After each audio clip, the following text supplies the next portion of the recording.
Este programa llega a ustedes gracias a Pisco Armada. Un pisco de uva quebranta de 44% de volumen y 5 años de guarda. Un verdadero deleite para el paladar más exigente. Cómprelo en bodegarras.com y recuerde, tomar bebidas alcohólicas en exceso es dañino. Gracias amigos, buenas tardes, ¿cómo están? Bienvenidos a Vaya Talks. Hoy tenemos varias cosas que comentar. Tenemos, por cierto, un programa estupendo para compartir con ustedes. Tenemos, ya he estado viendo a favor con José Ricardo Stock y Edgar Tejada, médico ex miembro de la Pontificia Universidad para la Vida, Comisión para la Vida. No se lo pierda. También está más temprano En el nombre de la ley con Oriel Valega y Verónica Valenzuela, Bala de Plata, denuncia calumniosa de agresión sexual. El invitado es el doctor Felipe Salas Segarra. Interesantísimo programa que ustedes pueden haber visto ya a esta hora. Bien, tenemos ahora a lo que hubo más temprano. También estuvo Sillonis con La vida sigue igual, una videocolumna estupenda. Y también, por cierto, Ojar Becerra con Tiempo de reflexión y defensa de la constitucionalidad. Bueno, este es el programa de hoy. Viene a continuación Juan Marilón para hablar de los drones y lo que está pasando en el mundo de los drones. Después hablaremos con Javier Bravo, presidente de ADOGE, una carta que han enviado un grupo de personas a la OEA, pero ADOGE, que es la Asociación de Oficiales Generales y demás en retiro de la Marina y de todas las Fuerzas Armadas, también ha contestado y le ha enviado una carta a la OEA diciendo que en el Perú no es la cosa como la pintan algunos progresistas. Después estaremos conversando en el fondo con Luis Benavente para conversar sobre cómo cambiar las percepciones en las políticas. ¿Qué puede hacer el gobierno? ¿Qué está pasando con los partidos? ¿Qué está pasando con la ciudadanía y demás? Ese es el programa de hoy, por si acaso. Bien. Y tenemos hoy el tema coyuntura, con dos estupendos invitados de Pepe Pardo, Alejandro Tudela y Carlos Tucé. Bien, el tema de Castañeda y de Mario Castañeda sigue hundiendo a Carlos Morán. Dice, y ha dicho varias cosas Castañeda. Vamos a ver en qué termina el asunto. Había un tema, comentario, acusación en una página completa que he escrito a mano. Se la puede ver en Canal B también. Muy interesante lo que está ocurriendo y de eso conversaremos hoy con el invitado. Bueno, tenemos poco tiempo el día de hoy, en verdad, para conversar, así que nos orientamos a hablar de los invitados. Tenemos, como le dije yo a usted, 3 invitados y viene a continuación. Pero antes de eso, un segundo más. Hay un acuerdo importante entre el MDC y el gobierno japonés para firmar un acuerdo para asfaltar la carretera Amazonas-Loreto. Pucha, creo que por primera vez en la historia. Y el ministro del Interior defiende la posición de EFICO diciendo que ha sido su prerrogativa, su decisión y que él asume el costo político. Bueno, hay que ser el macho para eso. Eso no se usaba mucho entre los ministros hace tiempo. Nos parece bien por ahí. Y hay una quinta moción de vacancia contra Elena Bolón. De eso conversaremos a continuación. Bien. Para no hacerla más larga, vamos con las 3 entrevistas. Primero, Juan Marilón, Javier Bravo y nos vamos después a Lucho Benavente. Adelante, por favor.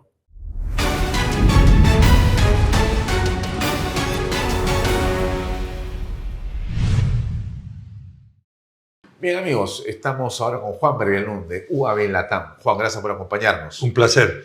Bueno, tú eres el hombre de los drones, de la tecnología, de estos artefactos que ya no solamente sirven para tomar fotografías o hacer vuelos y grabaciones de video, sino que tú estás ahora transportando inclusive órganos. Sí. Y también estás transportando medicinas. Sí. ¿Puedes explicarnos un poco en qué se encuentra el desarrollo de los drones para después pasar a otros temas? Sí. El desarrollo de los drones, ha evolucionado significativamente. Somos todavía el hermanito menor de la aviación, pero a una velocidad brutalmente rápida. Un poco yo lo que he apostado es en la línea de tiempo, yo creo que, y venimos haciéndolo ahora, transporte de material médico, después de acá a 1 o 2 años va a ser transporte de sangre, después transporte de órganos y eventualmente transporte de personas. Van a ver ustedes ahora en las Olimpiadas de París, en un par de meses, ya van a haber unos prototipos para transporte, una prueba de concepto para transporte de personas en París, utilizando drones. Se ha visto una serie de vuelos en diferentes, digamos, TikTok o Instagram o videos que llegan de diferentes partes del mundo. Ya llevan personas en ciudades. Todavía no veo en ciudades mucho, pero sí veo en el campo que están movilizándose. Exacto, exacto. Todavía hay una parte regulatoria que hay que manejarlo porque no es un problema técnico. Porque si usted ve, digamos, nos vamos en un 777 de aquí a Barcelona en 13, 14 horas sin ningún problema técnico y llevamos 600 personas. ¿Ustedes creen que para la tecnología sea un problema llevar 2 personas 10 kilómetros en una ciudad? No, es un problema regulatorio en la cual tenemos que definir como lo ha hecho la aviación en su momento, pero para los drones en la mediana altura, digamos de 0 a 150 metros, ¿cómo vamos a ver qué altura va a ser los que van para la derecha, qué altura va a ser los que van para la izquierda, etcétera? ¿Cómo vamos a manejar esta parte regulatoria? Ahora, ¿qué está pasando con UAV LATAM y con el negocio de los drones en general? ¿Cómo aprecias lo que ocurre en América Latina y en el Perú? Bueno, realmente está evolucionando en una forma bastante significativa y estamos tomando el lugar de las empresas de helicópteros y de aviones pequeños. Eso es un poco, como dicen los gringos, en el low hanging fruit. Ajá. O sea, le puedo contar, por ejemplo, el caso de una empresa de telecomunicaciones que no quisiera revelar el nombre, pero nos han pedido que pongamos un dron de transportar 100 kilos para la construcción de su red 5G. Entonces, obviamente, la primera pregunta que uno hace, bueno, ¿y cómo lo hacía antes? Antes que lleguemos nosotros. Muy sencillo, con un helicóptero. Pues es un poco costoso. Bastante. Un helicóptero, ¿cuánto cuesta en términos generales? $3,000 por hora. Y yo tengo una tecnología que obviamente, si vamos al diccionario, ¿qué cosa es disruptiva? Esa palabra es muy bonita, pero tiene que cumplir el efecto de un orden de magnitud de costo menor, que es lo que cumplen estos drones. ¿Cuánto cuesta hacerlo por dron? $3,300 hacerlo por dron. O sea, lo que la hora cuesta un helicóptero, $3,000, tú lo puedes cobrar por $300. Exacto. Y transportas la misma carga. Hago lo mismo. Con alguna diferencia. Bueno, obviamente no la diferencia de costos, ¿no? No, pero más todavía veo yo ahí otras cosas. A ver, no está en riesgo la vida de nadie. Bueno, eso también es otro punto. No se cansa. Efectivamente. Y necesitas espacios para aterrizaje más pequeños. Exacto. Y puedo hacer la operación sin necesidad de construir helipuertos. Exacto. O sea, por eso yo, como tú bien lo has identificado, no solo es la ventaja económica, sino también hay múltiples ventajas que cada vez se están haciendo más evidentes, ¿no? Ese es un ejemplo de los 1000 que debes tener. Tenemos varios en ese sentido. Pero has tenido una presentación para compartir con nosotros. A ver, cuéntanos rápidamente. Todavía no lo estamos viendo. Ajá. Ya, bueno, esto es un poquito para que vean la razón por la cual UAV LATAM existe como tal. Nosotros no vendemos drones. O sea, nosotros realmente lo que hacemos somos agnósticos de los drones, sino vemos cuál es el dolor del cliente, cuál es el cliente, y de acuerdo a eso vemos qué tipo de tecnología usamos. Porque tú como cliente, a ti no te interesa hacerlo con un dron, con una alfombra voladora, o si yo formo con una escoba, si yo vuelo con una escoba. A ti lo que te interesa es dónde está el producto. Sí, el punto de partida y el de llegada. Exacto. Que das en transporte. Exacto. Ya. Entonces, tú estás dando un servicio. Exacto. El servicio, en realidad, pues, no sé, pues ya ahora es de transporte, de fotografía, de catastro, de lo que tú menciones, cada vez más la forma que estamos afectando, seguridad, y te voy a contar unas experiencias bastante significativas. Pero esta lámina, la parte más importante de esto es, mira la parte derecha, ¿dónde está el dinero? Ajá. La venta del hardware está cerca de un 20%. En la software está el orden del 5%. Sí. Pero donde está la parte de León es en la parte de servicios, que es donde está UAV LATAM, ¿no? O sea, tú estás dando ahora básicamente servicios. Servicios, básicamente lo que nosotros damos. Y aquí está, esto es un poquito la receta de la abuela, de acuerdo a nuestro CRM, donde estamos recibiendo los requerimientos. En minería, construcción. Aquí está un poco para los que quieran hacer su empresa de drones, un poco aquí está la receta de la abuela, donde está el mercado el día de hoy, 2024. Ya, y esto tú lo estás revelando por qué razón. Que te diría, oye, no muestres esa lámina, No, Juan, por favor. Mira, yo realmente tengo varios role models en mi vida. Uno de ellos es nuestro compatriota Gastón Acurio. Él tuvo, creo, obviamente salvando las grandes diferencias, que él está bastante arriba y yo estoy realmente empezando, él se convenció que tenía que hacer un ecosistema de la cocina peruana. Igualito, nosotros estamos en esa tarea de hacer un ecosistema de los drones en Latinoamérica.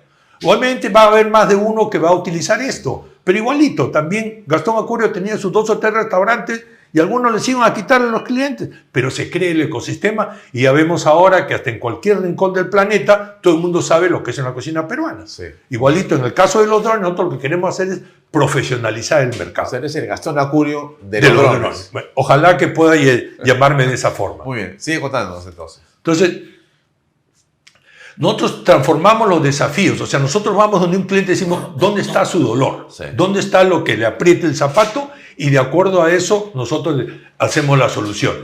Por ejemplo, les voy a mostrar un poco los sectores principales: minería, sector de petróleo, energía, en telecomunicaciones, en la parte de construcción, medio ambiente, y algo bastante interesante es seguridad y defensa, y lo vemos en la parte de logística y cargo. En minería, por ejemplo, aquí en el caso de Perú, Celima, este cliente tenía un problema para todo su inventario de espacios abiertos.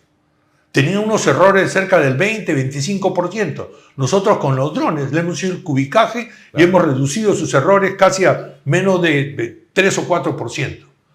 En el caso de las inspecciones de los parques solares, vemos ahí los países que están afectados: Chile, Colombia, México. Nosotros hacemos inspecciones de parques solares.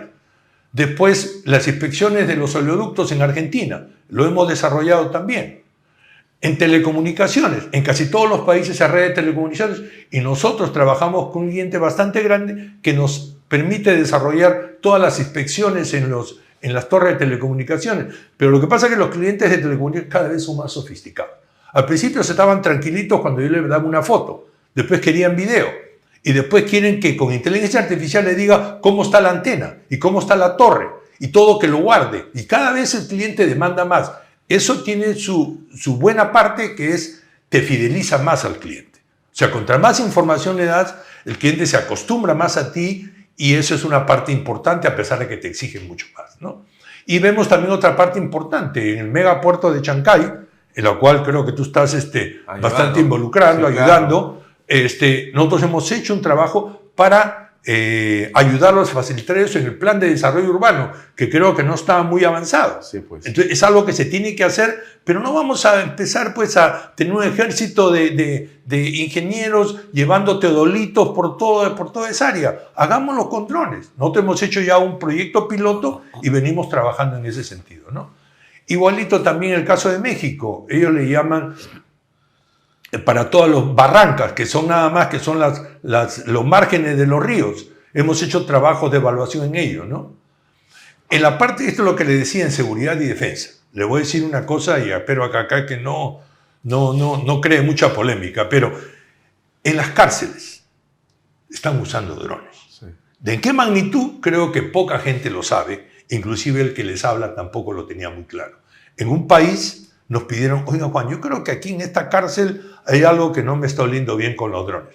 Entonces pusimos un sistema antidrón, que mide dónde están los drones y eventualmente los puede neutralizar. Es una tecnología vía antenas que permite saber quién levanta vuelo con exacto, un dron en un determinado radio o espacio. Exacto. Donde se crea un espectro, una nube radioeléctrica que yo puedo detectar dónde están los drones, inclusive no solo dónde están los drones, sino dónde está el operador del dron también. Ajá. Las dos cosas, el dron y dónde está el operador. ¿Eso para qué serviría en una cárcel? Porque ¿qué es lo que pasa? ¿Qué es lo que está pasando? La mayoría de los cárceles no están en las zonas más bonitas de la ciudad. Entonces generalmente están en barrios marginales en las cuales cualquiera puede alquilar por fácilmente una casa de esas, y a 2 o 3 kilómetros de la cárcel eleve el dron ya cargado con drogas, pistolas, dinero, envuelto en papel periódico, se sube a 300 metros, viaja hasta el patio del dron, exactamente, le cae baja hasta 100 metros y suelta su carga. Y eso usted diría, bueno, pues lo harán 3 o 4 veces al día. Le voy a decir, la estadística que no tenemos 30 veces al día. 30 drones veces, están 30 volando veces, en una cárcel. Están dejando, está haciendo viajes, 30 viajes. Ya 30 viajes. El servicio. Eso si usted multiplica por 30 son 1000 vuelos al mes. Es lo que hace Amazon, el servicio de entrega a través de un dron. 1000 vuelos al mes, de vuelos ilegales. Claro, entonces, ¿qué es lo que hace usted? Y obviamente en la noche, pues le apagan las luces. Y usted un dron de estos, como son eléctricos, a los 30 metros ni lo ve ni lo escucha. Imposible. Es imposible. Y eso de que usted le va a disparar, no hay forma. No hay forma. Entonces, eso nosotros lo hicimos y detectamos y pudimos. Entonces, la pregunta del millón es, ¿y no serán las otras cárceles en toda Latinoamérica lo mismo? De todas maneras, pues. Usted ha contestado. Yo lo dejo ahí nomás. Lo dejo ahí nomás para que usted lo vea. O sea, es algo que todavía nosotros hemos pedido hacer esa evaluación. Una entrevista con el general Baella. Vamos a correrle traslado la pregunta. Sería interesante a ver qué es lo que ellos están viendo. Porque obviamente en todo esto también tiene que haber lo que se llama la inteligencia humana. Totalmente. O sea, ¿no? Entonces, oiga, me huelo que hay por aquí esto, me huelo que hay por aquí el otro. Entonces, es algo que se tiene que manejar. Y obviamente la parte logística. Muy interesante, la parte logística. Creo que los drones van a cambiar completamente cómo llevamos materiales. Imagínense ustedes, en el caso de Lima, para llevar a nuestros compañeros menos afortunados que viven en la punta del cerro. O sea, le podemos llevar material en menos de 5 minutos. ¿Qué material? Cualquier material, hasta 10 kilos. 10 kilos, en la actualidad. Hasta 10 kilos, en la actualidad es 10 kilos. Entonces usted puede subir todo un cerro en menos de 5 minutos. Sí, pero ¿qué? ¿Se lo van a pagar? Claro, o sea, puede de un centro de distribución a una bodega. Usted puede hacer una bodega en la punta del cerro. Y yo le mando el material desde la parte de abajo del cerro. Y usted dice, oiga, yo quiero, no sé, pues un dentífrico. Y se le acabaron. Usted lo manda ahí y en 5 minutos lo tiene. 10 kilos. ¿Y si es 10 más? kilos. 10 kilos. Tiene que ser un dron mucho más grande. Pero lo que estás haciendo, me dice, lo que estás haciendo en el extranjero con una compañía. Sí, o sea, hay drones en los cuales nosotros... o sea, vas a poder llevar 100 kilos. Vas a poder llevar 2 personas. O sea, en el caso del transporte de personas, por ejemplo, mire lo que les había dicho. Llevar 2 personas 10 kilómetros va a ser, como dirían aquí en peruano, chancay de medio. Sí. ¿No? Va a ser fácil. Es lo que tenemos que hacer, digamos, lo venimos trabajando y en buena hora, ahora ya felizmente, que la regulación peruana se va a actualizar, porque tenemos una regulación de hace mucho tiempo, del año 2015. Sí. Ahora ya tengo entendido que la regulación ya está a puertas de salir a consulta pública y esperemos que contemplen esta parte de logística y cargo, porque obviamente también tiene sus bemoles. Vemos cómo se está empleando estos drones de carga en la guerra que vemos de Rusia con Ucrania. O sea, a mí también hay una componente militar que es bastante importante y no es para menos de no considerarlo, ¿no? O sea que estamos frente a un desafío muy interesante y que los drones se están resolviendo de una manera inesperada, pero con una gran perspectiva, por lo que veo. Sí, o sea, estamos yendo a una velocidad bastante rápida. Obviamente tenemos que controlarnos un poco para no bailar más rápido que la música, pero definitivamente en los sectores en los cuales estamos entrando hay mucho potencial. Y obviamente, de nuevo, usamos la palabra disruptiva. O sea, no estamos acá porque el dron es más bonito o el dron no. Aquí el efecto es que realmente disminuimos sus costos y reducimos los riesgos. Esto solamente para tener una última pantalla. Bueno, y es lo que sí, esto es un poquito la propaganda de nosotros. Nosotros estamos en 9 países, básicamente en todo Latinoamérica, y cada país, un poco como lo decimos nosotros, cada país tiene su propia gente, tiene su propio equipo técnico, tenemos oficinas, tenemos los expertos locales, y obviamente cada país define dentro de la estructura de los mercados cuál es el que va a utilizar. Por ejemplo, minería es importante en Chile, Perú, Colombia y México, pero minería no va para Costa Rica, por ejemplo. O sea, en Costa Rica no hay minería. Defensa también, para la parte de defensa y seguridad, Chile es importante, Perú es importante, pero Costa Rica tampoco, no le preocupa defensa. Entonces, y así cada país, por ejemplo, en Panamá venimos trabajando con el Canal de Panamá. ¿Haciendo qué? En la parte logística. Pero ¿no? si están los barcos ya resueltos. No, pero usted en Panamá tiene usted 80 buques al lado de Colón y 80 buques en el lado de Balboa. ¿Cómo se comunican los buques con el puerto? Ahorita tiene usted que sacar una lancha con un piloto para llevarse media hora de camino de ida, entregar su par de paquetes y regresarlo. Eso lo podemos hacer con drones. ¿Lo están haciendo? Lo estamos haciendo con drones. Hay una empresa en la cual venimos trabajando que es Skyports, que ya viene haciendo esto a nivel mundial. O sea, ustedes están ayudando a que la logística de los barcos en el Canal de Panamá sea manejada a través de drones. Exacto, que es lo que venimos también conversando con el proyecto nuevo que se está realizando aquí en Perú con Costco. Ajá. O sea, imagínense todos estos buques que llegan, van a ser muchos buques que van a estar en Bahía. Sí. ¿Cómo le mando un pequeño material más allá, obviamente, de la parte de los emails? Pero en un momento tengo que mandar yo cosas materiales al puerto. Es por la propia carga que tiene que ver con el avituallamiento de la nave. Exacto. Alimentación, alimentos, todo eso. Algunas emergencias.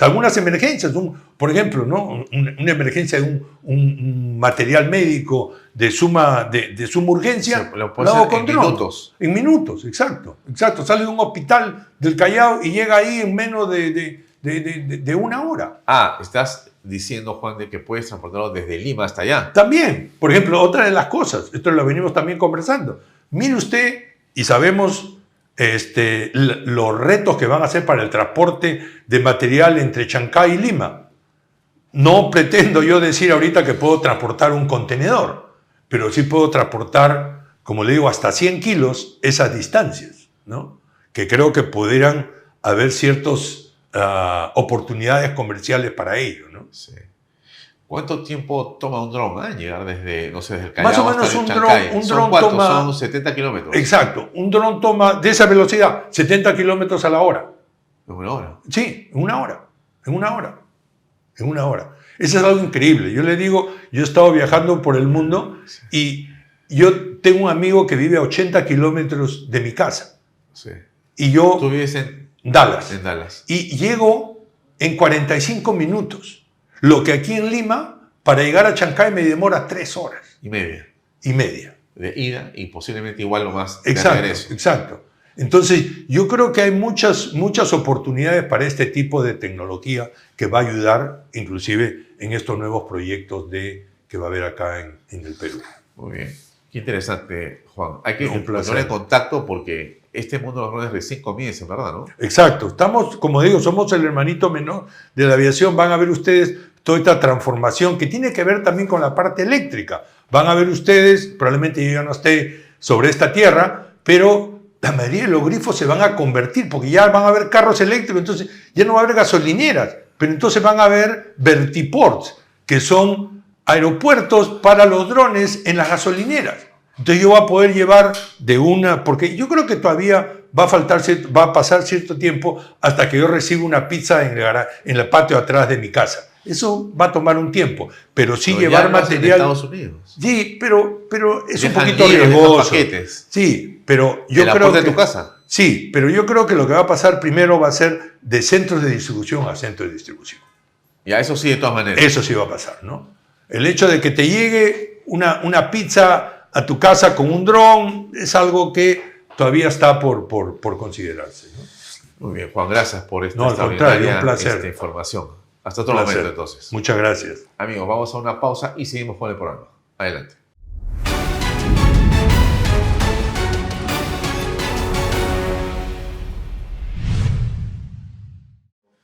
Bien, amigos, estamos con el almirante Javier Bravo, presidente de Adogen. ¿Qué tal, Javier? Gracias por estar con nosotros hoy día. Muy buenos días, Alfonso. Un saludo para toda la teleaudiencia y acá siempre para conversar con la realidad que estamos viviendo tan complicada hoy día. Sí. Tú eres presidente de Adogen. Así es. Así es. Para que el público sepa, me gustaría si nos puedes explicar brevemente qué es Adogen, sí. ¿A quiénes reúne? ¿Qué representa? La Asociación de Oficiales Generales y Almirantes es una entidad conformada voluntariamente por todos aquellos oficiales generales y almirantes de las Fuerzas Armadas y anteriormente también de la Guardia Civil, de la Guardia Republicana y de la Sanidad de la Policía, que tanto en actividad como en retiro. Es una asociación voluntaria, tiene más de 60 años y colaboramos con toda la opinión de gente tan valiosa que ha servido a la patria en todo lo que es las actividades de la sociedad, principalmente en el rubro nuestro, que es el de la defensa y la seguridad nacional. La opinión de ustedes, entonces, tiene un peso de una representación de las Fuerzas Armadas y Policía Nacional. Sí, en cuanto a lo que sea relacionado a la seguridad y la defensa, pero también participamos en el devenir de nuestra sociedad, en cuyo caso salimos como los oficiales, almirantes y generales en situación de retiro, porque la Constitución, como todos conocemos, no permite la deliberancia de los que están en actividad. De forma que cuando ustedes se pronuncian políticamente sobre un tema, están haciéndolo los que ya se retiraron, no están en actividad. Así es, exactamente como lo planteas. Bien. Hablamos a nombre de los que estamos en situación militar de retiro. Así es. Bien, en los últimos días, una asociación civil ha tenido la iniciativa de escalar su reclamo a la OEA para activar la Carta Democrática, de forma que entonces lo que ocurre en el país en la actualidad sea tomado desde la OEA, o sea visto o se aperture o se abra un capítulo como si estuviéramos dentro de un golpe de Estado o una, digamos, amenaza o faltamiento serio a la democracia. Ellos han enviado esta carta, el señor Rudecindo Vega. De hecho, tenemos una imagen de él hoy día y en la OEA en las últimas horas. Si las podemos poner, por favor, para que se pueda ver aquí. Bueno, esa imagen es de Rudecindo Vega, que está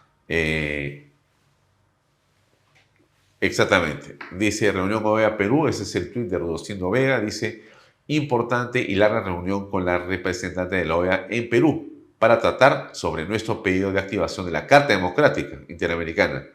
Ya está en manos del secretario general Almagro, mientras nosotros haremos cuestiones para que se concrete, bueno, esta solicitud. Ahí está el señor Rudecindo Vega, Carreazo, que ha sido ministro de Estado, creo que en la época del señor Vizcarra, ¿puede ser? ¿O señor Kuczynski o el señor Sagasti? Rudecindo Vega, sí, fue en la época de Humala, me parece. De Humala, de Humala. Muy bien.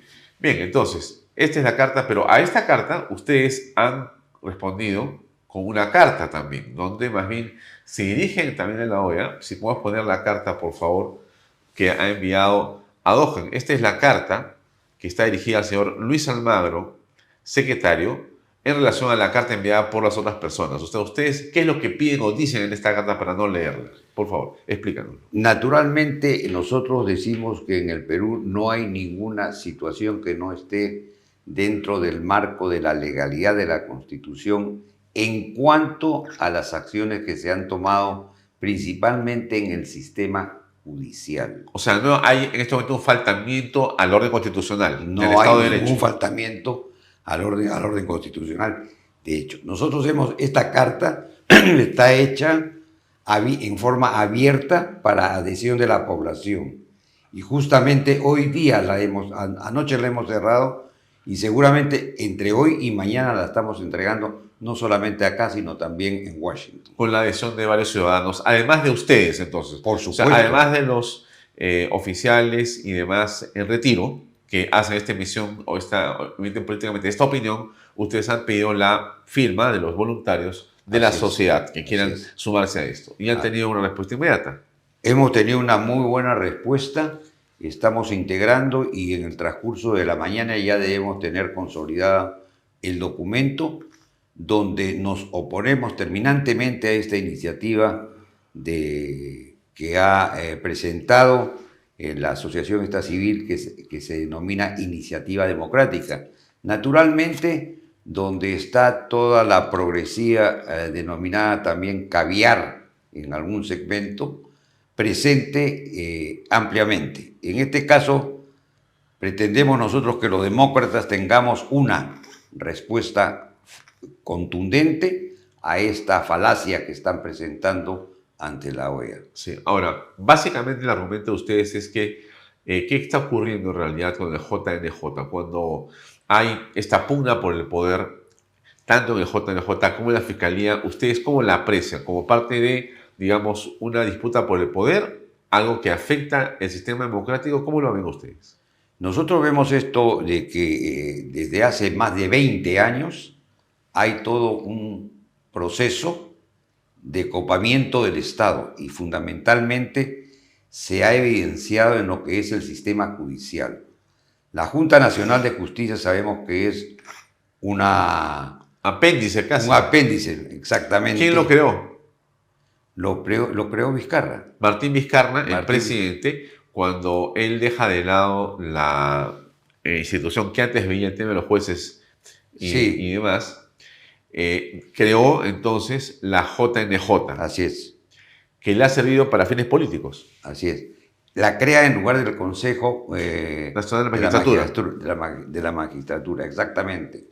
Y se conforma, como ya sabemos, y se agrede a la Constitución cuando hay uno de sus integrantes que no cumplía con los requisitos que son naturales en toda institución que está relacionado con la edad de sus componentes.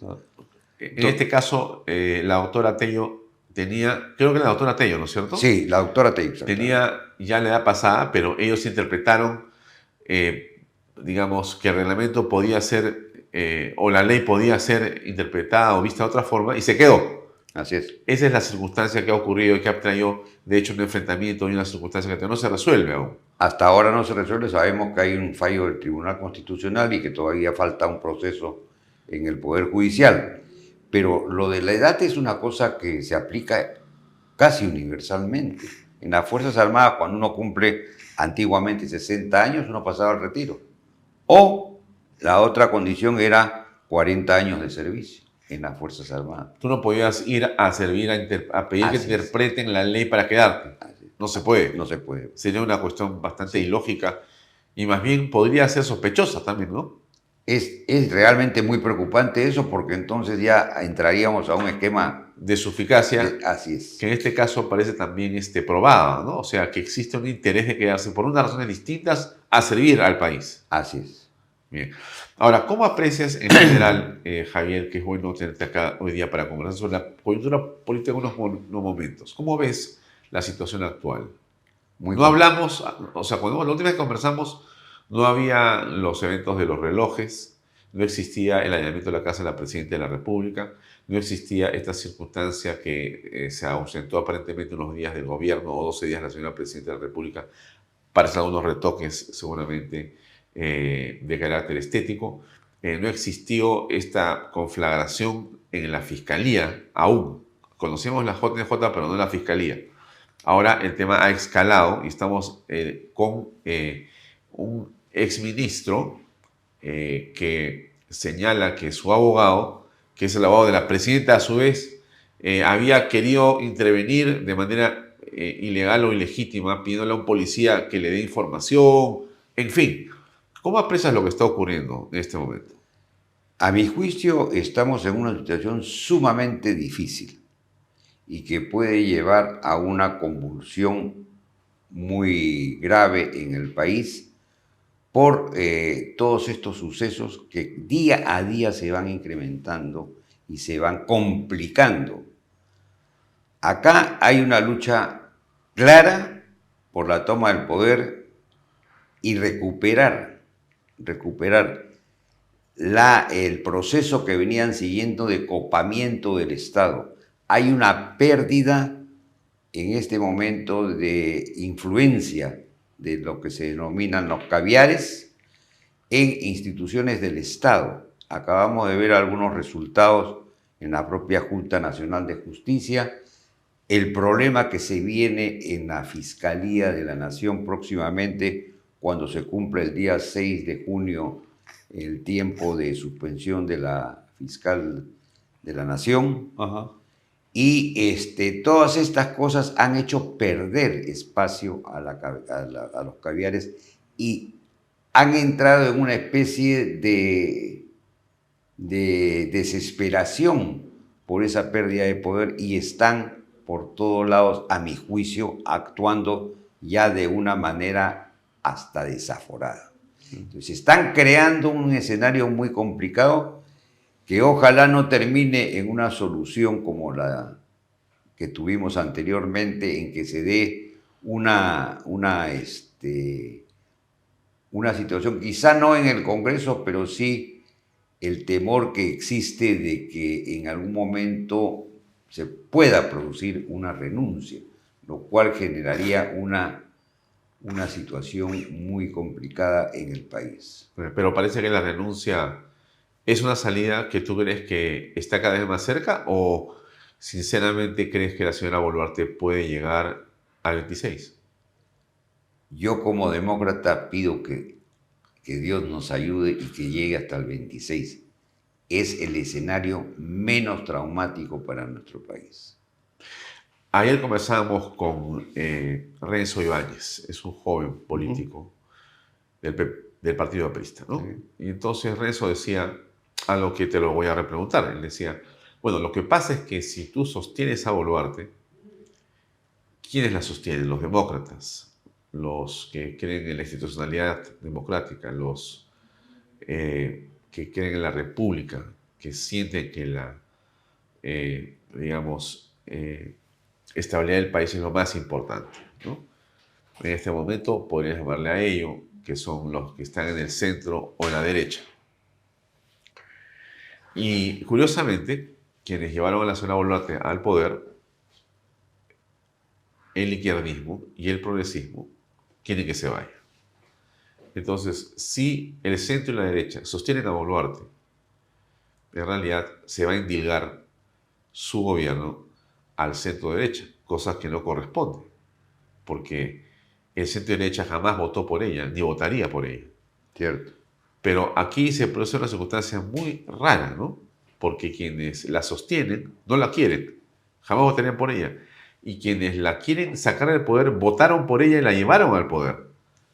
Entonces, al final de cuentas, el pasivo de la señora Boluarte, el pasivo político de la señora Boluarte, lo que va a quedar después de su gobierno, ¿de quién es responsabilidad? Es la pregunta que puede quedar. ¿De quién sería? Nosotros como demócratas tenemos que defender la institucionalidad, a mi juicio. Y la institucionalidad es la presidencia. La controversia que hay hoy día es producto de todo este enredo político que estamos viviendo, de uno y de otro lado. Esa, a mi juicio, es la verdad que nos está pasando. Entonces, hay que ir hacia un camino que sea el que convenga al país desde el punto de vista de institucionalidad. Y ese camino para mí es sostener la institución de la presidencia. Así haya estas controversias para evitar de que hayan cosas ya inmanejables. Una situación de salida, de rompimiento de la institución de la presidencia va a generar un caos tremendo que puede terminar en una situación muy violenta, muy violenta. Algunos dicen que es peor que se quede, porque la violencia se va a generar de todas formas. Yo voy a decir algo que es lo que pienso. Creo que hay demasiado ruido político y que hay no hay la consistencia que se le quiere dar a una situación de violencia como la que mencionas. Para mí es más el ruido político, mediático que existe que la posibilidad en sí que haya un levantamiento popular, digamos. Voy a insistir con la pregunta. ¿De quién es el gobierno de Boluarte? ¿De quienes la llevaron al poder o quienes la han sostenido en el poder? Es una buena pregunta. Eso es una pregunta realmente complicada de responder. Yo creo que hay una corresponsabilidad. O sea que tú dirías que el gobierno de Boluarte es responsabilidad de quienes no votando por ella la han sostenido también. De alguna manera se podría inferir, pero es la realidad que estamos viendo. Hoy día el sostén de la presidencia está entre la gente que vamos por la democracia, porque consideramos, como bien se dice, que es quizá el mal menor. Pero el otro lado dice que la democracia se sostiene sacándola a Boluarte. Es muy interesante, pero en donde hay mayor probabilidad de violencia, diría yo, sacándola o manteniéndola, a mi juicio. La menor probabilidad de violencia está en mantenerla. Bueno, entonces, ¿cómo ves tú lo que está ocurriendo con esta invitación a quitarle la preeminencia, el liderazgo, el mando al coronel Colchado? ¿Qué piensas de esto? Ese es un tema también que entra dentro de todo este juego que existe y que está demasiado mediatizado a mi juicio. Colchado es un coronel de la Policía Nacional, pertenece a una institución y la institución es la que tiene la función, no Colchado. Entonces, quienes dicen que se está descabezando a la, digamos, unidad que le daba soporte a la EFICOP, a este grupo de fiscales contra la corrupción del poder, ¿no es cierto? Y Colchado era y tenía su equipo y él estaba liderando, seguramente con éxito o no, lo que hacía el EFICOP. Ahora la presidenta parece que lo ha sacado porque se ha molestado porque lo que ha pasado con su hermano. ¿Qué piensas de eso? ¿No es así? Hay lucha de poder dentro de la fiscalía, eso es evidente, ¿no? Hay una lucha de poder entre los fiscales que es increíble ya. Han perdido el norte ya. En la fiscalía para mí es un lugar donde hay muchísimos problemas que ya exceden a sus funciones naturalmente. Están en otros escenarios, están en otro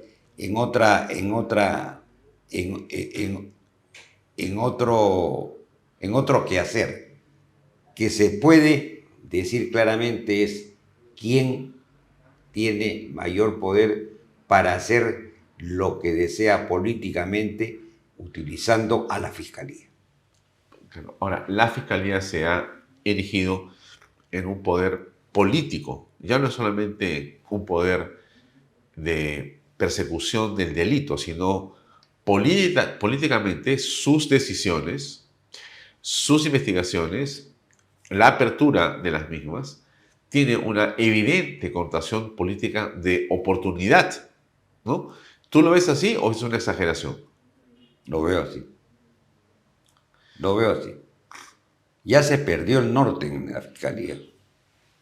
Ahora, las Fuerzas Armadas se van a mantener siempre, digamos, dentro de los cánones constitucionales y legales, como ha sido.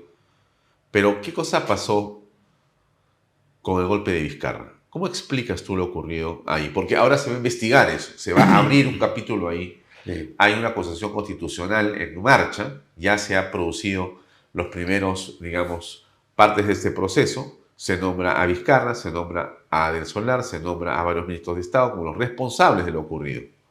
Pero en esa foto estuvo la Fuerza Armada, estuvo la Marina, estuvo el Ejército, la Aviación y la Policía. No solamente en la fotografía, en un comunicado firmado donde le dan soporte a Vizcarra por la decisión de cerrar el Congreso de manera inconstitucional. ¿Cómo se entiende eso, Javier?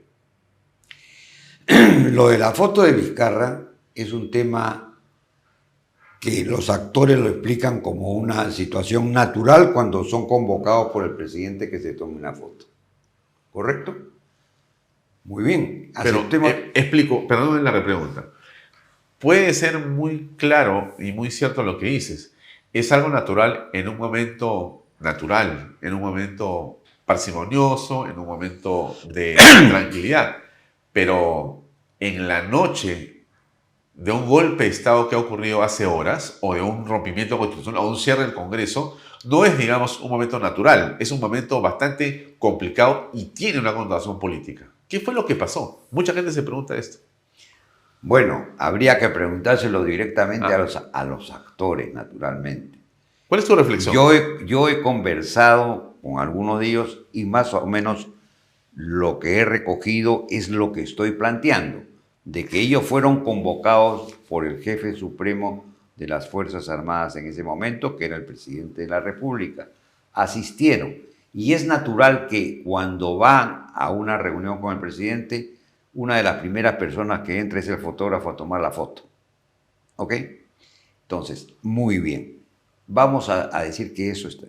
Pero también hay otros hechos posteriores que podrían generar una interpretación diferente cuando hay otra foto, por ejemplo, hay que decir las cosas que son hechos, donde se aparecen también con el primer ministro y un grupo de integrantes de las Fuerzas Armadas y de la Policía Nacional en una segunda foto. Entonces, todo eso tiene que estar dentro del contexto del cual estamos hablando.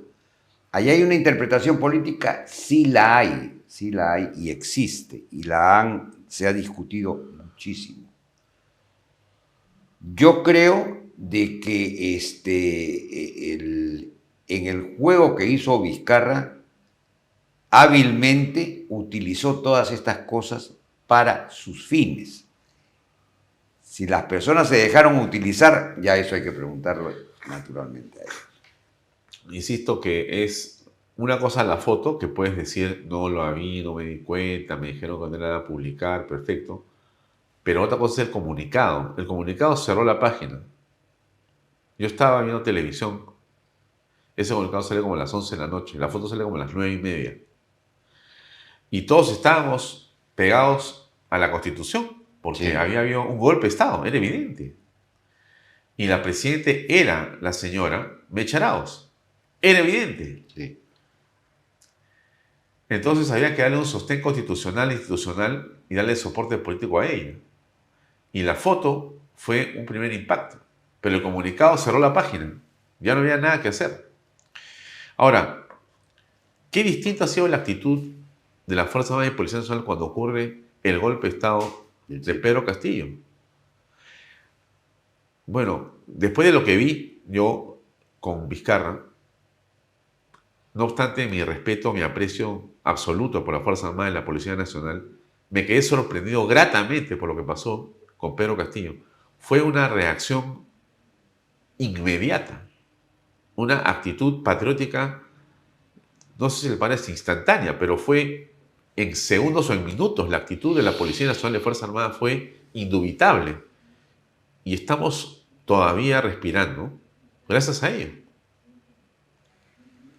Efectivamente, la actitud de la Fuerza Armada el 7 de diciembre del 2023 fue la que correspondía constitucionalmente tomar. Y quienes estaban en el ejercicio del comando... 2022. 2022, perdón, Así me he es. equivocado. Sí. 2022.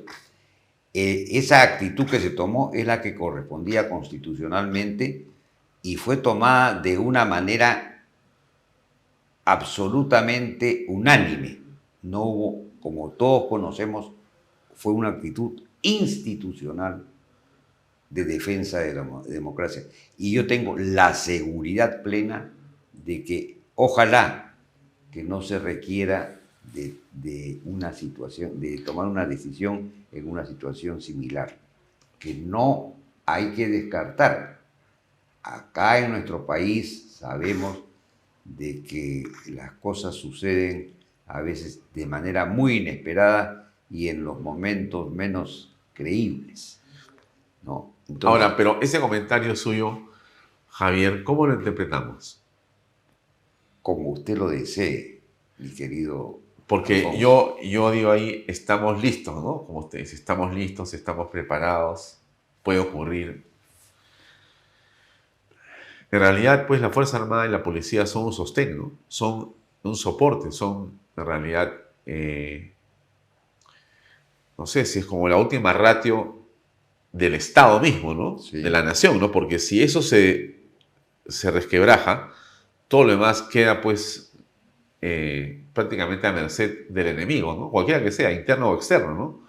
Mientras tengas a la Fuerza Armada y Policía Nacional pegadas a la Carta Magna, tienes esperanza como nación, sinceramente, ¿no? Por eso es tan importante que los miembros de esta institución sean personas que conozcan plenamente lo que significa pues el Estado de Derecho. Y por eso es tan importante la carta que ustedes están enviando a la OEA, ¿no? Porque lo que está diciendo es que se va a respetar y se respeta plenamente el orden constitucional en el país. Así es. La Fuerza Armada, naturalmente, coincido plenamente, es un sostén fundamental de la nación, conjuntamente con el Congreso. Sí. El Congreso es importantísimo dentro de un esquema como el que estamos viviendo, la actitud que tome para evitar. En el 2022 fue una actitud coherente tanto del Congreso como de las Fuerzas Armadas, que fueron los que decidieron prácticamente, con la actitud que tuvieron, con las decisiones que tomaron, la permanencia de la democracia y superar el impasse generado por Castillo. Una última pregunta. ¿Cómo ven la mesa directiva para lo que viene? El Congreso de la República tiene una difícil decisión que tiene que ver con lo que estamos conversando plenamente, porque esta mesa que va a venir, si las cosas se complican y la Presidenta de la República no logra llegar al 26, posiblemente sería la mesa directiva que nos lleve de manera institucional a un proceso electoral o que se sostenga hasta el 26, quién sabe, ¿no? No sé cómo sería la figura, pero en todo caso, ¿qué piensas de esto que puede ocurrir en los próximos meses? Que es, bueno, se empiezan las negociaciones ya y me imagino que en julio estará cerrado y para entonces tenemos un nuevo presidente del Congreso. Así es.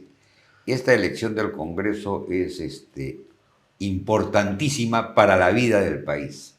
Y entiendo de que hay algunos acuerdos propios entre los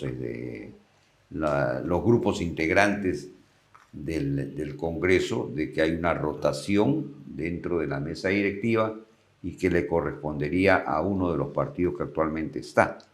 Me parece, por lo que he leído en algún momento, creo que le correspondería a Fuerza Popular.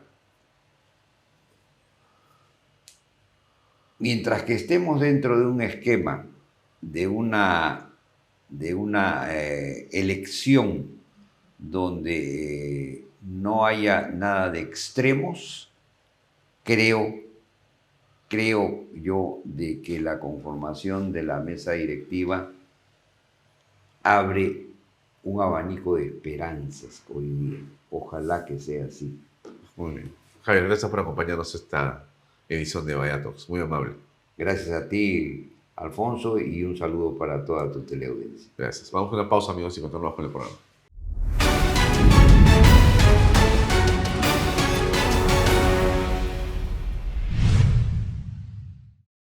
Bien, estamos con Luis Benavente, de Vox Populi, aquí con nosotros en Canal B, en la entrevista de fondo hoy. Lucho, gracias por acompañarnos. Gracias por la invitación, Alfonso. Un gusto estar en tu programa. Mira, lo interesante, dado que tú eres un hombre que está vinculado claramente a las métricas, a las mediciones, a compulsar la opinión pública, saber qué es lo que pasa, cómo piensan los peruanos, qué es lo que ocurre en el poder, me gustaría preguntarte, han aparecido estudios en las últimas semanas que dicen que el Congreso es el preeminente, es el que tiene más fuerza y poder con respecto del Ejecutivo, y el Ejecutivo va perdiendo cada vez, digamos, más posibilidades de poder actuar, ¿no? Cae la presidenta más con las actitudes y decisiones que toma. ¿Qué piensas al respecto tú? ¿Cómo ves eso? A ver, el Congreso en el Perú es un país cuasi parlamentarista, ¿no? Esa facultad que tiene el Congreso de vacar al presidente de una manera muy fácil, con ese pretexto de incapacidad moral, simplemente es un impeachment a la peruana, ¿no? No les gusta la cara del presidente y buscan cualquier pretexto para incapacidad moral y pueden vacar al presidente. Entonces el presidente siempre está en las manos del Congreso. Aún un presidente como Vizcarra, que había engañado a todo el Perú casi, haciéndonos creer que era el héroe de la lucha contra la pandemia y que no hizo nada, simplemente fue un desastre su gestión sanitaria y económica durante la pandemia, que tenía 60-70% de aprobación, que tenía un amplio respaldo en los medios de comunicación, en el Congreso, que tenía apoyo político, apoyo social, etc. En una de esas se le volteó todo y fue vacado con más votos contra él que los que tuvo Castillo, incluso, ¿no? Entonces, ese poder que tiene el Congreso ha llevado a que en un periodo muy corto, en los últimos años, haya 3 presidentes que hayan salido, ¿no? Incluyendo a Kuczynski, que literalmente no fue vacado, pero renuncia por un proceso de vacancia, ¿no? Como que hubiera sido vacado por el Congreso, por un lado. Pero junto con eso también se dan gestiones en el Ejecutivo muy deficientes, ¿no? A ver, Vizcarra quiso contarnos que hizo una buena gestión, pero hizo una muy mala gestión, al punto que hizo una reforma política porque no tenía gestión. Siendo ingeniero, había tenido una empresa constructora o tenía una empresa constructora, fue incapaz de impulsar la reconstrucción con cambios, que era una prioridad del país luego del fenómeno del Niño de marzo del 2017. Entonces, como no hizo nada, ¿qué hizo? Se fue contra el Congreso, porque sabía que la gente odiaba al Congreso, por un lado, y por otro lado hizo su reforma política, que fue deficiente y no sirvió para nada. Si esa reforma política hubiera servido, hoy el sistema político sería mejor, pero hoy el sistema político es peor, ¿no? Luego Castillo, ya sabemos lo que pasó, luego Boluarte con sus crisis, sus problemas y la falta de timón en el país, hasta con la crisis de legitimidad inicial que ya no supo enfrentar ni aclarar. Entonces, el Ejecutivo ha estado muy mal y eso ha hecho notar al Congreso que a pesar de sus deficiencias tiene ese poder, ¿no? Por un lado. Por otro lado, congresistas, directivos, miembros de la mesa directiva del Congreso, de las comisiones o congresistas comunes y corrientes están en el día a día en los medios con mucha presencia, ¿no? Entonces, eso ha hecho notar que el Congreso tiene mucho poder en el Perú, pero también se nota que es una institución totalmente desprestigiada que hace ya varios años le arrebató el último lugar en prestigio al Poder Judicial. Sí, pero ahora hemos saltado a una fiscalía que está con claros visos de ilegitimidad, de duda y de percepción de que está completamente tomada por grupos y politizada. ¿Lo ves así? Sí, claro, yo creo que es totalmente claro que la fiscalía ha sido totalmente politizada, que ha tenido una conexión muy directa con la izquierda, que ha tenido, por ejemplo, cosas como esta, que la Fiscalía pedía a Constelación de la Guardia Civil, que hace las escuchas telefónicas legales, información que terminaba en ID de reporteros. Entonces, el caso Panama Papers, toda esa información la saca ID de reporteros. El caso Cuellos Blancos, todos esos audios, todas esas escuchas las saca ID de reportero. Entonces, la Fiscalía tiene una conexión directa con ID de reporteros, con Gustavo Gorriti, ¿no? Y eso nunca se ha aclarado y me extraña que no se ha reclamado eso. Eso es información reservada que la Fiscalía, como una coladera, filtra a ID de reporteros. Ahí está la conexión clarísima y en muchas otras evidencias. Pero hemos sabido más en las últimas horas que Jaime Villanueva ha ido revelando detalles que, según dice él, tiene que corroborarse, pero lo que dice Villanueva es de que existía una conexión entre un grupo de fiscales y un medio de comunicación como El Comercio, o algunos periodistas del Comercio, para poder transmitir casi en vivo lo que pasaba en las diligencias en Brasil, cosa que, por cierto, ocurrió. O sea, lo que dice el señor Villanueva está, de alguna manera, sustentado en hechos que han ocurrido y que para muchos eran sorprendentes, pero tienen, según él, una explicación, que aparentemente ese medio o ese grupo de medios apoyó o daba la sensación que apoyaba a estos fiscales a cambio de información. Es muy claro, muy fácil. ¿Te parece eso creíble? es evidente, ¿no? Creo que está a la vista, ¿no? Digamos, la ruta del dinero para establecer qué pasa con el dinero negro es un poco difícil porque está en bancos, está con reservas, está con candados, pero la ruta de la información es muy fácil de detectar, o sea, información que solicita la Fiscalía a las escuchas oficiales de la policía, del Ministerio del Interior, y que termina en determinados medios de manera directa, ¿no? Entonces, hay una ruta de la información que es muy directa, es muy rápida, pero además es muy obvia, ¿no? Pero también me extraña mucho, Alfonso, que nadie haya reclamado eso. Pero todos hemos reclamado. Bueno, pero públicamente no ha habido un movimiento, No, una perdóname, protesta. pero a ver, discúlpame, pero a ver, vamos a mirar los medios, porque los medios son un tema para verlo contigo de manera muy interesante. Le ponen la carga a los relojes de la presidenta, pero semanas, ¿ah? Y no es un reportaje, es la repetición de la historia todo el día, todo el día. Entonces, eso yo te pregunto a ti, ¿no genera una sensación determinada que implica una percepción de lo que está pasando en el país? Entonces, en realidad no es tan grave, pero si tú lo pones todo el día, termina siendo algo que la gente percibe como de una extrema gravedad y le resta entonces al gobierno espacio para poder actuar. No quiero de modo alguno aparecer defensor de Dina Boluarte. Dina Boluarte ha cometido errores y seguramente delitos que serán probados y tendrá que pagar como cualquiera. Pero eso es una cosa. Y otra cosa es que tú estés tratando de poner reflectores sobre ciertas cosas, pero apagan los reflectores sobre ciertas otras cosas y personas. Entonces estás manipulando la información, no estás informando objetivamente. Hay un manejo, un ocultamiento de información, de contenidos, hay un sobredimensionamiento de contenidos. Mira, yo fui víctima de esto. IDL Reportero sacó en enero del año 2000, yo y Voz Populi, la empresa que represento, en enero del 2020, que Voz Populi realizó una encuesta para Odebrecht, el año 2006.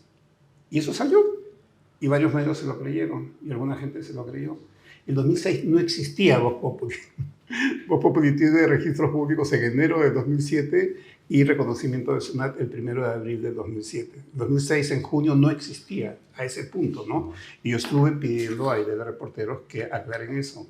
¿Lo aclararon? Y no sí, lo aclararon. Un mes después, ante muchos pedidos míos, y a las 12:30 de la noche. El post aclaratorio salió a las 12:30 de la noche, cuando nadie lo iba a ver. Claro que al día siguiente yo me encargué de repartirlo como estampitas en la procesión del Señor de los Milagros, ¿no? Pero ese es el manejo. Y que dijeron que había sido Vox Populi de Brasil, empresa que no tiene ninguna conexión con mi empresa. Entonces, simplemente un detalle, pero vivido en carne propia, ¿no? ¿Y eso de dónde salía? De que Barata lo había dicho al fiscal en la Fiscalía en Brasil. Y ellos tenían información directa de la Fiscalía de Brasil. Y luego ha salido que una persona de Reporteros, una mujer, tenía despacho en la Fiscalía peruana y escritorio. Entonces la conexión es bastante clara y yo creo que la Fiscalía misma no va a actuar pues, porque tienen su espíritu de cuerpo y están tomadas por ellos mismos, entonces no lo van a hacer, ¿no? Pero creo que hay que acudir a otros mecanismos para poner fin a esto. ¿Tú sientes que en la actualidad esa Fiscalía tiene un ojo puesto sobre ciertos medios o ciertos políticos o es una exageración? A ver, me parece que la Fiscalía está contribuyendo a la agenda de la llamada izquierda caviar, claramente, ¿no? Creo que la Fiscalía, por ejemplo, en el tema de Colchado, en el tema reciente, a ver, no se pronuncia la Fiscalía con total claridad. Dicen que Colchado fue un agente encubierto. Uno de mal pensado podría pensar que Colchado estuvo metido en algo indebido y luego giró y dijo que era agente encubierto porque podía tener problemas, ¿no? Siendo una persona tan cuestionada, ¿no? Pero también existe un reglamento de agentes encubiertos. Hay un protocolo. Hay un protocolo. Totalmente claro y está legalizado y está en la ley. Exacto. Y cuando se define que alguien va a ser agente encubierto, eso debe ser comunicado al despacho del fiscal de la Nación. Y en algunas oportunidades tiene que ser refrendado por un juez. Exacto. O sea, no es que no, yo voy a hacer, entonces, no, tú no puedes ser porque quieres ni porque te lo ordena el juez, el fiscal que está investigando. Necesitas una serie de permisos, porque eso aboga en la transparencia. Y si no, da la impresión que estás yendo por la libre con otra intención, entonces. Claro. Y eso no es claro, y eso tendría que investigar la Fiscalía. O en todo caso, comunicar y decir, sí, teníamos registrado al señor Colchado. En esa reunión, Colchado no se sabe si actuaba con orden de la fiscal de la Nación o de la Fiscalía o del juez. Parece que actuaba de otra forma. ¿O se ha sabido? Podría pensarse que actuaba por interés propio. Tendrá que demostrar lo contrario. Pero cualquiera podría pensar. Él estaba en una reunión con el señor Castañeda para hacer un manejo indebido de un proceso de investigación fiscal, cambiando, desviando de una fiscalía a otra, ¿no? De una sala a otra de la fiscalía, pero eso finalmente puede quedar en la duda. No se ha demostrado fehacientemente, ni ha habido ningún intento de la fiscalía por decir si el señor Colchado era nuestro agente, estaba acreditado en la fiscalía. También ya uno puede pensar que eso hasta se puede acomodar. Pero yo creo que en eso y en muchas otras acciones de la Fiscalía hay una puntería que va muy alineada con la agenda de ese sector político del que hablamos. Ahora, hablemos un poco de lo que está ocurriendo con las elecciones que vienen, la política, ¿no es cierto? Tenemos, a saber, hoy cerca de 30, 25, 28, 30 partidos inscritos. Algunos dicen que habrán un poco más, serán quizá 40. Igual es un número bastante alto. ¿Cómo aprecias tú eso en términos de la historia que conoces de las elecciones en el Perú? ¿Qué va a pasar? El 2006 hubo más o menos 20 partidos. El 2021 igual, 19, 20 partidos, ¿no? Las dos decenas de partidos no es una novedad en el Perú, es un nivel de fragmentación muy grande en el país. En Francia ocurre algo parecido, pero digamos, llega a haber 8 candidatos, no 20, ¿no? Etcétera, ¿no? Eso trae un efecto que baja mucho la valla.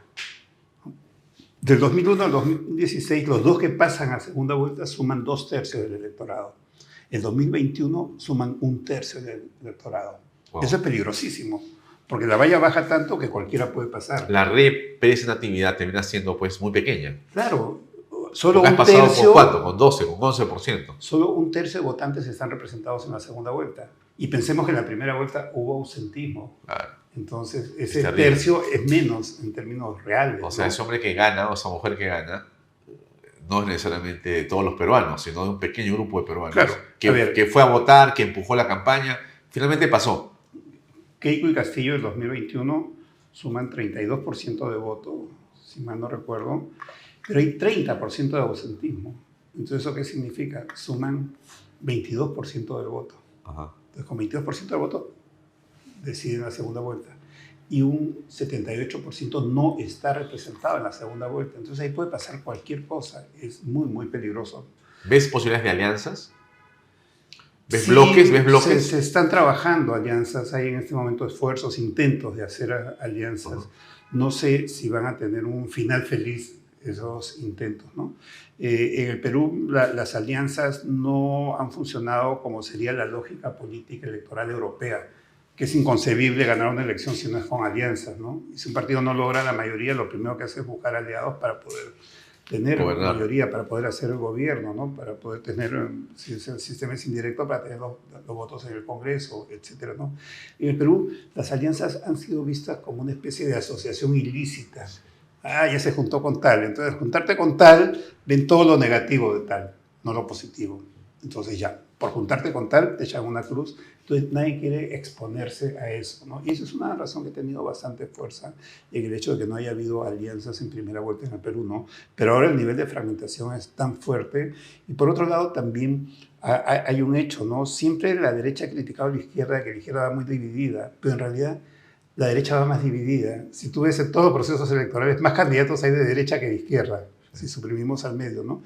Entonces, ante eso, hay quienes piensan que incluso dos izquierdistas puedan pasar a segunda vuelta. Es una probabilidad de un país con una política tan surrealista como la peruana. Entonces, hay muchas cosas que están conduciendo a alianzas. En este momento, tengo información, tú debes saberlo, hay varios intentos de hacer alianzas, ¿no? Vamos a ver si prosperan o no, porque siempre está pues, el tema del ego, la vanidad, los cupos, las listas, las negociaciones, no son fáciles. ¿Ves a Antauro como presidente del Perú? Dios nos libre. No sé exactamente qué representa Antauro electoralmente. sí sé que los medios le han hecho un juego a favor bastante grande. Lo han puesto hasta en la sopa. Creo que le han dado una dimensión demasiado grande que él mismo se la ha creído, ¿no? Y el ego es tan grande que su partido se llama Antauro. Y ha inventado unas siglas de un nombre kilométrico raro para ponerle Antauro en complicidad con Salas Arenas de alguna manera, ¿no? Pero no sé si realmente tiene un respaldo popular muy, muy fuerte, ¿no? Ahora, eso estamos todavía en un escenario demasiado anticipado, ¿no? Por ejemplo, a ver, se habla, y yo siempre pensé que Fujimori estaba con ganas de ser candidato si salía. Es complicada su candidatura. Pero ¿Por su salud? Sí. Yeah. Claro, lo que pasa es que si él es candidato, entonces sus enemigos, que tiene muchos enemigos muy poderosos, van a decir, pero se le dio indulto humanitario por salud y ahora está haciendo una campaña y eso exige buena salud, entonces van a querer meterlo a la cárcel otra vez o reactivar Pativilca, en fin, lo odian a morir. Hasta que la muerte lo separe. Así va a ser, ¿de acuerdo? Pero un Fujimori sería un antídoto a un Antauro. Curioso, ¿no? Dos extremos tan opuestos, pero tienen algunos puntos en común que Fujimori puede retomar eventualmente, ¿no? En un sistema propagandístico para conquistar votos, ¿no? Entonces, no sabemos qué puede representar a Antauro porque no tenemos todavía bosquejado un escenario competitivo, ¿no? Entonces, estas predicciones yo creo que lo que están haciendo es ayudar a Antauro a tener un peso electoral. No sé si lo tiene, la única manera sería haciendo encuestas presenciales, con una muestra suficiente, y aún así estaríamos midiendo un escenario demasiado antelado. ¿Cómo aprecias la aparición, la reaparición del APRA y el PPC? Hablamos del APRA primero. Han hecho un evento en Hacho, junto a mucha gente, tienen un discurso, están ahí, hay una efervescencia ahí. ¿Cómo aprecias eso en el contexto del hoy? Sí, hay bastantes puntos de encuentro con formatos y características diferentes en ambos partidos. Creo que es bueno para la democracia en el Perú. Son países que tienen historia, tienen pasado, pueden cargar pasivos como cualquier partido en cualquier parte del mundo.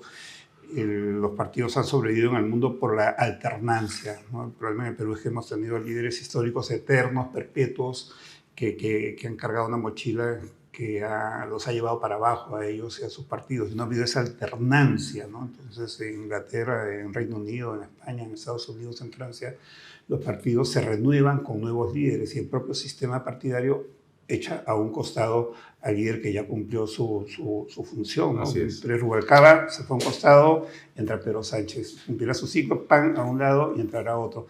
Entonces, en esa renovación, en el momento en que hay una alternancia del líder, como lo fue en un momento dado hace un poco más de 40 años Alan García en el Partido Aprista, hay una expectativa, hay una ilusión, y a eso pone marketing, comunicación política, y ya te renovaste, porque la gente vota por personas, no por partidos, ¿no? Sí. Y pues con tu inteligencia pues harás unas críticas autocríticas. Ya, pero ahí te pregunto, pues, vamos al APRA. ¿Ves a un candidato en el APRA? ¿A un aprista? A ver, ¿a quiénes están ahí? ¿Quién? ¿La hija del presidente, Carla García? Hay un sector Mauricio que son los líderes históricos a esas alturas, ¿no? Creo que ellos ya cumplieron su rol y deben... La gente los va a ver así, como que ya... una alternancia. Estate ahí, pero no estés queriendo tú ser la locomotora. Ponte como un vagón. Exacto, sí. Por ejemplo, en Acción Popular ha emergido mucho la figura de Jorge Quintana, que es secretario departamental de Lima, y esa actividad junto con Víctor Andrés García Belaúnde, Barnechea, con los líderes mayores, ¿no? Entonces, el relevo generacional es una alianza generacional a la vez, ¿no? Pero en el caso del Partido Aprista, la respuesta la tienen en su propia historia. El año 80 y tantos, 82, 83, 3, 4 años después que murió Aya de la Torre, un muchacho joven con buen floro y mucho carisma y con muy buena preparación política y gran cultura, Alan García, logró un impulso tan grande que llevó al partido a ganar las presidenciales en un momento dado, ¿no? Entonces tuvo la alternancia, supo hacer el cambio, ¿no? Ahora ya ha pasado mucho tiempo y no han hecho el cambio. Entonces tienen los líderes históricos, pero yo creo que deben dar pie a un cambio generacional. Una opción es, evidentemente, Carla García, y habría que ver otras opciones, ¿no? Pero tienen que buscar algo equivalente a lo que hicieron hace 40 y tantos años, buscar un nuevo Alan García o una nueva Alan García dentro del partido difícil, para ¿no? que conduzca. Difícil, ya. ¿Qué pasa con el PPC? Es un partido más bien que era citadino siempre, ¿no? Capitalino. Y bueno, perdió su inscripción, han vuelto a lograrla, hoy tiene caras nuevas, de apellidos viejos, ¿no? Porque está Javier Bedoya de Negri, ¿no es cierto? Que es el nieto de Luis Bedoya, es el fundador. Pero está atrás también Lourdes Flores, está Carlos Neuhaus. Hay un grupo también de gente nueva y hay como un redireccionamiento, ¿no es cierto? Están tomando claramente las banderas de la derecha, lo ha dicho acá sin embates Javier Bedoya, ¿no? Le pregunto, ¿cómo te defines? Como de derecha, conservadora. Pero ¿estás seguro? Totalmente, me dijo. ¿Tienes temor? Ninguno. Ya, no Y es luego- el PPC de Marisol Pérez Tello, entonces. No es el de Marisol Pérez Tello, que más bien era una posición que yo entendería progresista, ¿no? Bueno, ¿cómo ves el PPC? Bueno, ahora tiene el liderazgo de Neuhaus, ¿no? Neuhaus, digamos, no es muy jovencito, pero tiene una gran experiencia y creo que hay una etapa de Neuhaus posterior a los Panamericanos donde se convirtió en una especie de héroe nacional al ser Así es. responsable, al ser el símbolo de unos juegos que ya se habían perdido prácticamente, que tenían un retraso tremendo, ¿no? Tuvo el respaldo del convenio Perú-Reino Unido, que ayudó mucho a una gestión rápida, eficiente y transparente del presupuesto para los Panamericanos, ¿no? Y el tema deportivo, pues es un tema muy, muy fuerte. Carlos Neuhaus es una persona que despierta en muchos sectores bastante simpatía, ¿no? Ahora, el PPC no ha tenido tradicionalmente una conexión popular muy fuerte, como la tuvo en un momento el Partido Aprista o como otros partidos políticos Así es. más modernos, ¿no? Es un reto las elecciones. De todas maneras, creo que las marcas fuertes conocidas como PPC, APRA, Acción Popular, creo que pueden beneficiarse de Eso, de esa historia. Claro. Y ya hay cierto posicionamiento ahí, ¿no es cierto? Claro. Y también beneficiarse de alguna manera porque tienen recordación y mucha gente vota por recordación, Claro. no por educación ni cultura política ni por ideología, vota por recordación. Entonces, pueden beneficiarse de esa fragmentación tan grande que hay. Al haber tantos candidatos y bajar tanto la valla, entonces su fuerza de marca, el poder de la marca de esos partidos los puede llevar a pasar la valla con más facilidad que partidos nuevos desconocidos. Ahora, tú que estás en la análisis político permanente electoral, ¿no? A ver, entonces, yo te preguntaría, bien, ¿te defines de izquierda? ¿Te defines de derecha? No, me quedo en el centro. ¿Cómo ves el camino, por ejemplo, del APRA? Por ejemplo, ¿no? El APRA, ¿cómo lo sientes tú? ¿En qué hay tres espacios, ¿no? No, eso es anticuado, Alfonso, ahí es otra, pero pensemos en eso, ¿no? Izquierda, derecha o centro, porque como la gente en la calle lo reconoce. ¿Cómo ves tú al APRA ahora? A ver, es cierto, muchos quieren decir que las ideologías, la gente no quiere derecha, centro, izquierda, quiere trabajo y quiere cosas más concretas, Sí, sí, ¿no? Pero no, sí. las ideologías están ahí. Y eso de que el fin de las ideologías, lo que dijo Fukuyama, eso no existe, eso es un invento tal vez de los biólogos, que se les ocurrió que no existían las ideologías y que existía la vida y las cédulas, ¿no? Pero O están sea, en la boca de la gente todo el tiempo, ¿no es es cierto? así, ¿no? Lo que hay es un rechazo, porque la gente quiere soluciones prácticas y encuentra Ajá. discursos políticos, ideológicos, y no la solución de sus problemas reales, objetivos, ¿no? Entonces, eso contribuye al desprestigio de ideologías y de partidos políticos, ¿no? ¿Quién está más desprestigiado? Entonces, a ver, ¿qué significa derecha-izquierda? ¿No? A ver, mantener un sistema de economía y mercado significa derecha. Libre empresa, Libre empresa significa derecha, ¿no? respaldo, respeto a la Carta Magna 93, Significa derecha, ¿no? el respeto a la Mantener- Fuerza Armada, Policía Nacional, Significa derecha, ¿no? la vida, la familia. Derecha, todo eso es derecha, ¿no? Entonces el APRA sería un partido de derecha, ¿no? Ahora, los Pero si partidos- tú a esa derecha le agregas, por ejemplo, una clara política de defensa de los que menos tienen el sentido de hacer programas sociales agresivos Correcto. para lograr lo que hizo el APRA en el gobierno de García. O sea, logró subirse al crecimiento y sacó a pobres extremos y a pobres de donde estaban y nos metió en la clase media. Un éxito espectacular. Bueno, Claro. eso es una política de derecha. De acuerdo.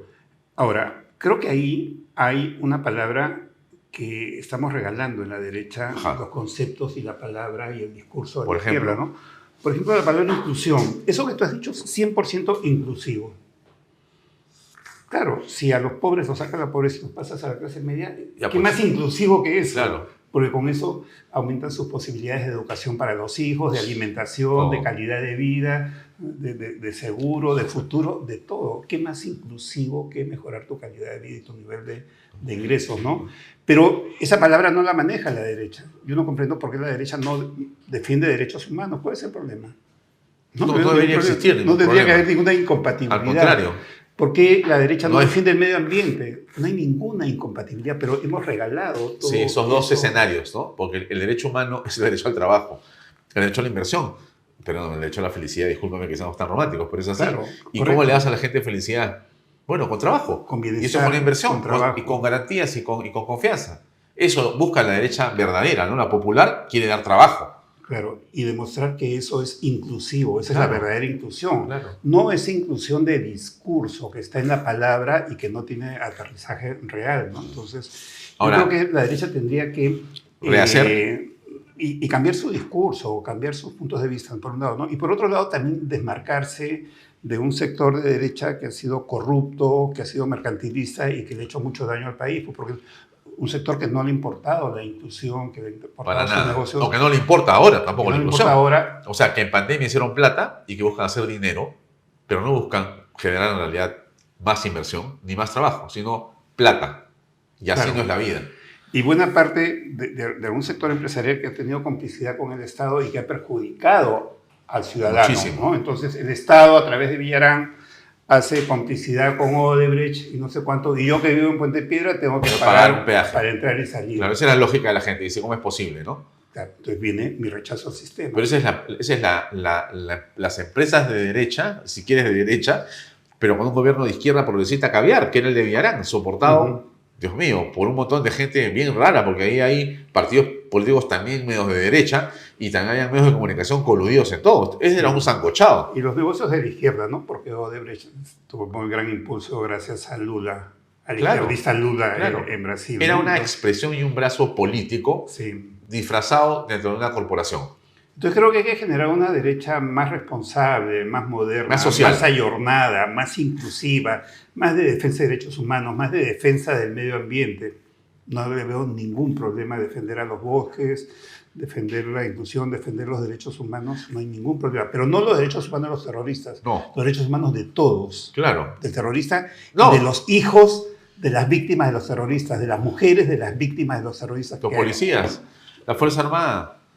O Y sea, los toda hijos y esa las gente, mujeres de todos ellos. que matan y los todos han terroristas. sido los asesinados, por Y supuesto. los organismos de derechos humanos no les importa un bledo los hijos y las mujeres de las víctimas del terrorismo y de los delincuentes. Son organismos que defienden supuestos derechos humanos de delincuentes, violadores, terroristas, ¿no? Entonces, hagamos una defensa real de los derechos humanos. ¿Qué más derechos humanos que tener un buen ingreso, tener un salario digno, ¿no? Entonces, la derecha creo que puede tener un potencial muy grande, tiene que renovar el liderazgo en el Perú. Para concluir, te preguntaría por el alcalde de Lima, que es un hombre, creo que a él le molesta que le digan de derecha, pero él tiene una visión social cristiana, no es su pensamiento, ¿no? Claramente, entre izquierda, derecha y centro, porque es de derecha, así a él no le guste. Y tiene una función social, que es la que está haciendo hoy claramente, ¿no? Tú lo ves en los cerros de Lima, con las ollitas comunes, con el agua de emergencia y con una serie de proyectos y programas que tienen que ver con esos grupos. ¿Cómo aprecias tú ese esfuerzo de este político? A ver, Renovación Popular es la segunda fase de Solidaridad Nacional. Es más, Rafael López Aliaga gobierna con buena parte del equipo que tuvo Luis Castañeda Lozo, ¿no? Que fue un alcalde muy eficiente, Así a que Perú creo que le tiene una Deuda todavía, ¿no? Hizo mucho por la ciudad y era un fenómeno político, arrasaba en votos, ¿no? Y él cómo gana con su conexión popular. Él gana el año 2002 haciendo escaleritas que las pintó de amarillo ¿no? Entonces, pero con esas escaleras que hacía, daba la imagen, la sensación que estaba trabajando por los pobres, ¿no? Y cuando Andrade iba a inaugurar la Vía Expresa de Javier Prado, que es una gran obra, lo arrinconó y dijo, esa es la Vía Expresa de los ricos, porque pasa por San Borja y llega hasta La Molina. Bueno, en fin, fue su recurso, ¿no? Y él era el candidato de los pobres. Entonces, logró esa imagen. El año 2014, la última vez que fue elegido, la tercera vez, no hizo campaña, no dijo nada. Y tenía más del 50% de votos. ¿Tú te acuerdas que esa campaña lo buscaban todos los medios y él estaba en silencio?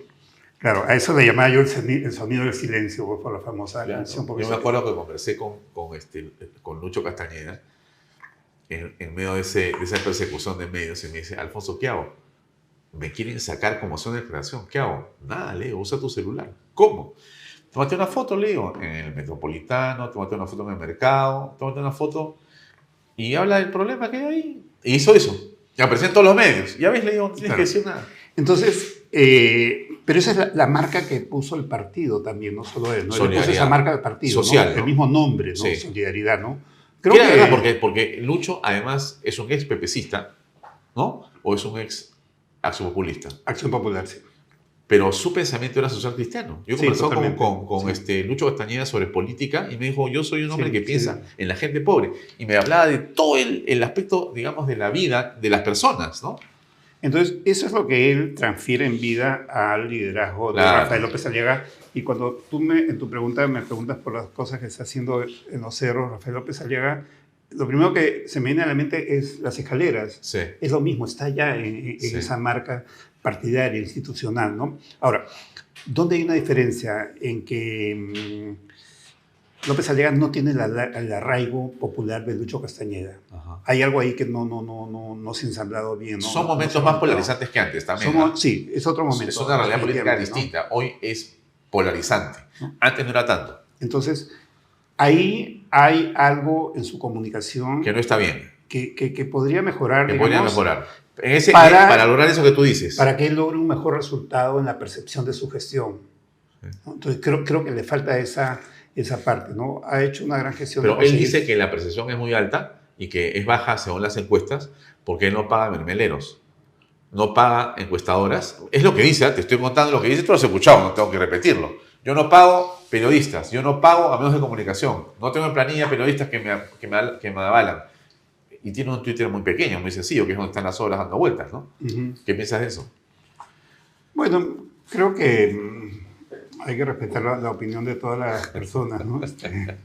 Pero sí creo que hay un elemento comunicacional pendiente para que él logre una mayor conexión popular. O sea, ahí hay una oportunidad para él. Sí. O también puede ser en negativo. Si no lo aprovecha, va a quedarse estancado, puede comenzar claro, la a ser insuficiente. Se le puede voltear, definitivamente, ¿no? Ahora, él ha conseguido unos montos con bonos, etcétera, de financiamiento que le va a permitir hacer muchas obras, ¿no? Creo que ahí va a ser necesario que las haga con cierta prisa, porque la ciudadanía no te da un plazo muy largo. ¿Lo ves candidato presidencial? Sí, yo creo que va a ser candidato, ¿no? Va a dejar la municipalidad, ¿te parece? Me parece que sí. Claro, finalmente el periodo va a terminar muy poco. Antes. Las presidenciales es muy cerca de. Sí, pues es casi igual. ¿No? Es del mismo año, coinciden, ¿no? Sí, pero le quedaría realmente un año más. Sí, ahora él va al mismo espacio de Keiko y del Fujimorismo, ¿no? Digamos, el de derecha conservadora, ¿no? Entonces, el de Lucho Castañeda era una derecha conservadora, pero yo diría que era más una derecha populista. ¿Popular? Sí. ¿O populista? Populista y popular, ¿no? Yeah. En el caso del Fujimorismo es una derecha más conservadora y populista, ¿no? Fujimori era campeón en gestos populares, ¿no? Que lo conducían a una aceptación popular bastante amplia, ¿no?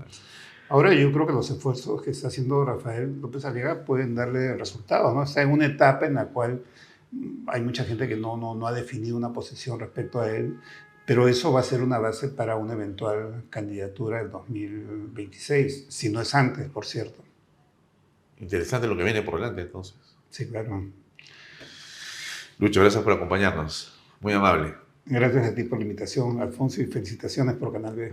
Ahí vamos, gracias, muy amable. Amigos, es todo por hoy. Nos despedimos hasta mañana. Gracias y buenas noches. Este programa llega a ustedes gracias a Pisco Armada. Un pisco de uva quebranta de 44% de volumen y 5 años de guarda. Un verdadero deleite para el paladar más exigente. Cómprelo en bodegarras.com y recuerde, tomar bebidas alcohólicas en exceso es dañino.